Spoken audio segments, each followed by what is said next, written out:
நீலகிரி மாவட்டம் கூடலூர் ஊசிமலை காட்சி முனையில் சுமார் 150 அடி பள்ளத்தில் விழுந்த சுற்றுலா பயணியை மீட்கும் முயற்சியில் தீவிரமாக நடைபெற்று வருகிறது. செல்ஃபி எடுக்க முயன்ற உயரமான மழை பெய்து விழுந்தவர் பாறை இடுக்கில் சிக்கியதால் 5 மணி நேரத்துக்கு மேலாக மீட்கும் பணி தொடர்ந்து நடைபெற்று வருகிறது. செங்கல்பட்டு மாவட்டத்தை சேர்ந்த சிவகுருநாதன் என்பவர் நீலகிரி மாவட்டத்திற்கு சுற்றுலா வந்தவர். உதகையில் இருந்து கூடலூர் செல்லும் நெடுஞ்சாலையில் உள்ள ஊசிமலை காட்சி முனையில் சுற்றி பார்க்க சென்றுள்ளார். அப்போது செல்ஃபி எடுக்க முயன்ற போது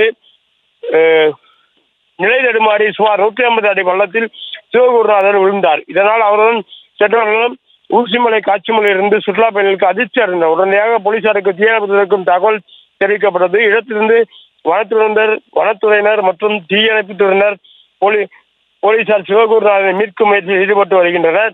சிவகுருநாதர் விழுந்த இடம் மிகவும் பள்ளத்தாக்கு என்பதால் தீயணைப்புத்துறையினரும் மற்றும் வனத்துறையினரும் அவரை மீட்கும் முயற்சியில் ஈடுபட்டனர். ஆனால் பள்ளத்திலிருந்து அவரை மேலே கொண்டு வருவதில் சிக்கல் ஏற்பட்டது. இதனால் இரவாகி அடர்ந்த வனப்பகுதி என்பதால் குன்னூரிலிருந்து இராணுவத்துறையினர் தற்பொழுது இங்கே வருகை தந்துள்ளனர். இராணுவ பயிற்சி கல்லூரியிலிருந்து இராணுவ சம்பவத்துக்கு வந்துள்ளனர். பலத்த காயமடைந்து ஏற்பட்டிருக்கும் சிவகுருநாதரை தற்போது மீட்கும் பணி நடைபெற்று வருகிறது. இரவு நேரம் பாராமலும் தீயணைப்புத்துறையினர் மற்றும் இராணுவ வீரர்கள் அவரை மீட்கும் பணியில் ஈடுபட்டு வருகின்றனர்.